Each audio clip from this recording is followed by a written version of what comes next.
Renewing your wedding vows can be the perfect way to reaffirm your love and commitment to your lifetime partner.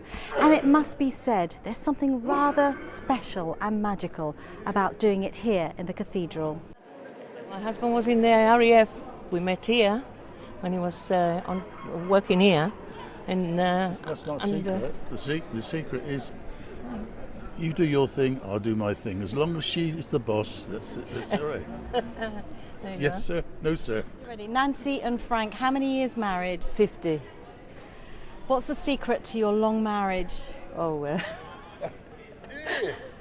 You have to give and take, I suppose. We were marriage counselors for 25 years, so I think we learned something there. So give us some advice. Give us some advice. Listen to each other. Listen. Communication is essential. Listen to each other, meet each other halfway if necessary, and be patient, be kind. The secret, I think, is working daily and trying to keep a home going, no? Is that the advice you would give younger couples? Yes, I do. Yes. And Yes. to enjoy the children as much as they can, because, and the You're husband. getting married, you know you're getting married. That's the main reason. I suppose just communication, we talk things over. I'm a good listener. Yeah, I think she's right. Just talking it over and Mutual respect. Yeah, mutual respect, and being there for each other, understanding that you're both key to each other's lives.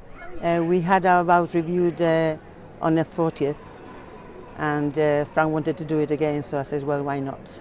in our 50th wedding we did it as well. So we thought, well, we'll do this one as well. My daughter wanted to come. Well, I got the same thing, haven't I? Yeah.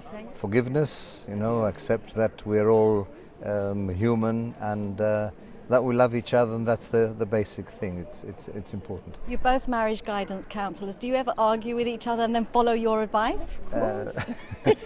I think that most of the time we argue with each other and we don't follow the advice. But then we think about it and we actually speak. You remember when we were counsellors, we used to say this, and the other, and it's all right. Our faith is also very important. I don't think either of us could envisage life without each other. We're just so used to being there for each other. What can I say? I love him to bits. I mean, we do have our ups and downs, but, we get on quite well. Well, I mean, I go along with what she says because she's the boss, you see. Otra vez with the boss. I'm not I still the love boss. her though. First of all, I was attracted to Joe by his looks, his face, his eyes. That was the first thing that attracted him to me. And then his character, he's very easygoing. They call him grumpy, but he's not really grumpy. Now you have to say something equally. Yes, I've got to say something. Well, we've known each other for a long, long time, and basically I was attracted because I liked what I saw, and then it's a question of growing together and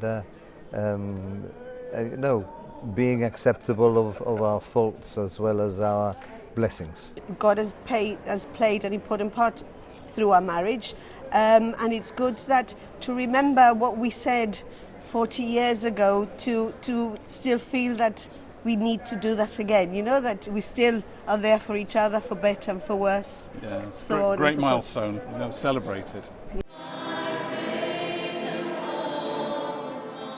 I've heard some really magical and heartwarming stories this evening, and it does sort of restore your faith in the institution of marriage, despite the fact that these days divorces are running quite high. And it does also go to show that there's a lifetime of meaning in those two little words, I do.